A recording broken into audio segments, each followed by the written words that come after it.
आज के रंग का फंडा के एपिसोड में सबसे पहले हम एएसके ऑटोमोटिव लिमिटेड जिसका आईपीओ आने वाला है इससे डिटेल में जाके स्टडी करते हैं। एकदम बेसिक पॉइंट से स्टार्ट करते हैं। 1988 में कंपनी इनकॉर्पोरेट हुई थी। Advance braking system for two vehicles ये प्रोवाइड करती है इंडिया में। अपनी इंडस्ट्री का मोर देन 50% का मार्केट शेयर है इस कंपनी के पास। 50% के ऊपर का मार्केट शेयर होना किसी भी इंडस्ट्री में बड़ी बात होती है। इनके पास 15 मैन्युफैक्चरिंग यूनिट है जो 5 स्टेट में स्प्रेड आउट है। 7 नवंबर को आईपीओ ओपन होगा, 9 को क्लोज होगा।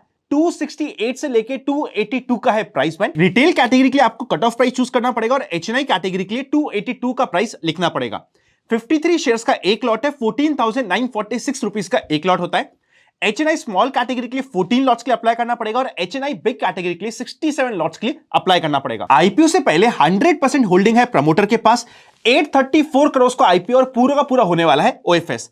कंपनी के पास एग्जिस्टिंग कैश फ्लोज अच्छे हैं, पर एट द सेम टाइम ये पूरा का पूरा ओएफएस है और इस कंप्लीट इशू का मेन ऑब्जेक्टिव है कंपनी को इशू करना और ओएफएस प्रोवाइड करना अपने एग्जिस्टिंग ओनर्स को। ये एक नेगेटिव पॉइंट हो जाता है। बीएसई एनएसई दोनों पे लिस्टिंग होने वाली है। 53 शेयर्स का लॉट है जो हम ऑलरेडी डिस्कस कर चुके हैं। 50% QIB, 35% retail quota and 15% HNI quota होने वाला है। फाइनेंशियल्स की बात करें तो टोटल एसेट्स 948 करोड़ पे थे 2021 पे एंड जून एंड 2023 में 1443 करोड़ पे पहुंच गए। अच्छी ग्रोथ रेट है। रेवेन्यू की बात करें तो अगेन 26.78% का इंक्रीज देखने को मिला है। अगर हम 2023 वर्सेस 2022 को कंपेयर करें तो अच्छी रेवेन्यू की ग्रोथ रेट दिखा रहा है। 2021 में 1500 करोड़ के आसपास के थे एंड 2023 में 2500 करोड़ को क्रॉस कर चुके हैं। प्रॉफिट आफ्टर टैक्स को अगर आप चेकआउट करोगे 106 करोड़ था 2022। एक बार डिप आया था बिकॉज ऑफ कोविड की कंप्लीट सिचुएशन 82 करोड़ पे एंड वापस हमें बाउंस बैक देखने को मिला 122 करोड़ का। अगर हम 2022 एंड 2023 के बाउंस बैक की बात करें तो 48% का बाउंस बैक दिखता है, पर हमें एक्चुअल कंपैरिजन करना चाहिए 2021 से बिकॉज एक डिप आया था, डिप के बाद बाउंस बैक आया था जहां पे हमें नॉमिनल सी बिलो 20% की ग्रोथ देखने को मिलती है। ओके है। नेटवर्थ की बात करें तो 640 करोड़ को क्रॉस कर गया है। रिजर्व्स एंड सरप्लस भी 640 करोड़ के आसपास के हैं। बोरेंग्स ड्रास्टिकली इंक्रीज हुई है 54 करोड़ से 268 करोड़ पे। वैल्यूएशन के फिगर की बात करें तो पी रेशियो 45.63 का, मार्केट कैप 5559 करोड़ का, डेट टू इक्विटी रेशियो अभी भी कंट्रोल्ड है 0.5 के नीचे है।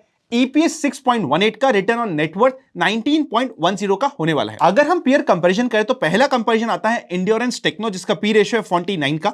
सेकंड आता है उनो मिंडा जिसका पी रेशियो है 69 का। सुप्रजीत इंजीनियरिंग जिसका पी रेशियो है 26 का एंड फाइनली भारत फोर्ज। देखिए direct apple to apple comparison तो नहीं है भारत फोर्ज से, बट स्टिल भारत फोर्ज का पी रेशियो है 43 के आसपास का।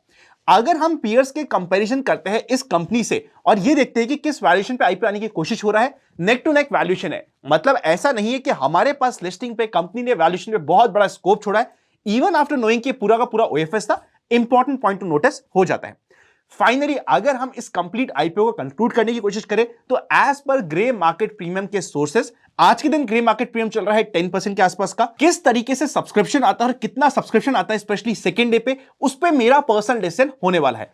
आपको कैसा लग रहा है ये आईपीओ? देखिए अगर ये कंप्लीट मार्केट अच्छा परफॉर्म करता है तो हो सकता है छोटे मोटे लिस्टिंग इनकी एक्सपेक्टेशंस बन जाए, पर अगर मार्केट में करेक्शन आता है और जो रीसेंट लो बने हैं 18,800 के, अगर वो वापस से रीटेस्ट होते हैं, उसको अंडरकट करता है मार्केट, तो हो सकता है कि ये आईपीओ हल्का फुल्का लॉस में भी चले जाए। तो ये ऐसा आईपीओ नहीं है जो शॉर्ट हो जिसमें 50% के ऊपर की लिस्टिंग इनकी एक्सपेक्टेशंस बन रही हो, बट स्टिल एक वर्थ स्टडी का आईपीओ बिकॉज ये अपने सेक्टर की 50% के मार्केट शेयर को डोमिनेट करता है। इसलिए हमने इस आईपीओ को डिटेल में स्टडी किया है। आपका क्या ओपिनियन बन रहा है कमेंट करके मुझे बता दीजिएगा। अब हम चलते हैं हमारे फाइनल पार्ट पर जिसका नाम है expectations from tomorrow's market. Nifty ने बहुत ही अच्छा बाउंस बैक किया अपने 200 डे मूविंग एवरेज, जो फाइनल डिफेंडिंग लाइन होती है 18,800 के, उसके बाद रेगुलरली मार्केट गैप अप कर रहा है और गैप अप को सस्टेन भी कर रहा है। जिस तरीके से मार्केट गैप अप करके गैप अप को सस्टेन करता है, ऑल्दो डोजी बना रहा है, धीरे करते करते मार्केट में स्ट्रेंथ आ रही है, पर एक्चुअल स्ट्रेंथ मार्केट की प्रूव होती है जैसे ही निफ्टी 19,500 के लेवल को क्रॉस करके ऊपर सस्टेन करता है। हमारी कॉन्फिडेंस मार्केट में बढ़ता जाएगा। एफआईएस और डीआईएस के एक्शन की बात करें तो यहां पे आप चेकआउट कर सकते हो। रेगुलरली एफआईएस माल बेच रहे हैं, at the same time DIIs mall purchase करते जा रहे हैं। अगर हम निफ्टी की बात करें तो आज के दिन वापस से जिस तरीके की कैंडल बनी है, कल के दिन का इनिशियल माइंडसेट पॉजिटिव होना चाहिए, पर बिकॉज कल के दिन मार्केट में ट्यूसडे है and any which ways market अभी बहुत वॉलेटिलिटी दिखा रहा है, कल एक अच्छा वॉलेटाइल दिन होने की काफी ज्यादा चांसेस है।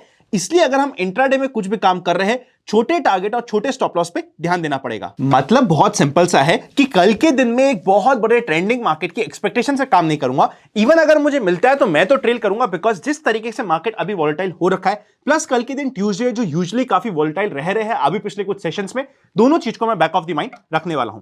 यहां पे अगर मार्केट गैप अप हो जाता है, स्पेशली अगर 19,500 के आसपास या उसके ऊपर के लेवल पे, तो वहां से प्रॉफिट बुकिंग आने का पहला इंपॉर्टेंट एरिया होता है। इसलिए मैं वहां पे जाके बाइंग की तरफ ज्यादा फोकस नहीं कर पाऊंगा। पर अगर मार्केट फ्लैट ओपन होता है या फिर हल्का फुल्का सा गैप डाउन हो जाए, स्पेशली 19,360 के नीचे, तो इमीडिएटली मार्केट में हमें सपोर्ट मिल जाएंगे 310 के आसपास के। और अगर इस रेंज में कोई भी सेटअप बना के बाउंस बैक के चांसेस होते हैं तो वो हमारे लिए एक बहुत इंटरेस्टिंग ट्रेड हो सकती है।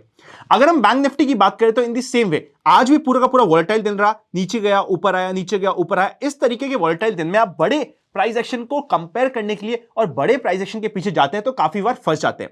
बाय द वे, अगर अभी तक आपने हमारा open for all free Telegram channel join नहीं किया, डिस्क्रिप्शन में पिन कमेंट को चेकआउट कर लीजिएगा। अगर मुझे लगा क्योंकि कल के दिन मार्केट में आई एम एक्सपेक्टिंग कि काफी ज्यादा ट्रैप्स हो सकते हैं, तो मैं वहां पे आपको फ्री में अपडेट कर दूंगा प्राइस एक्शन की स्टडी को। अगेन यहां पे अगर मार्केट गैप डाउन हो जाता है तो बेस्ट के सिनेरियो होता है यहां पे कुछ बाउंस बैक के लिए प्ले करने के लिए, क्योंकि अभी जो पिछले दिन देख रहे हैं हम, एक ट्रेंडिंग मार्केट के बाद अगर गैप डाउन होता है तो वो पहला एरिया होता है जहां पे हमें बाउंस बैक मिल सकता है। एट द सेम टाइम अगर मार्केट गैप अप हो जाता है तो वापस से 43,900 से लेके 44,000 एक मेजर रेजिस्टेंस होने वाला है बैंक निफ्टी के लिए, उसके अकॉर्डिंग काम करना पड़ेगा। पुट कॉल रेशियो काफी कंफर्टेबल है, कोई टेंशन की बात नहीं है। स्टॉक स्पेसिफिक एक्शन हमें मिलते जा रहे हैं तो स्टॉक स्पेसिफिक काम करने में कहीं भी कोई दिक्कत नहीं होती है। वीडियो अच्छा लगे तो लाइक करे बिना मत जाइएगा। Happy learning and I will see you very soon.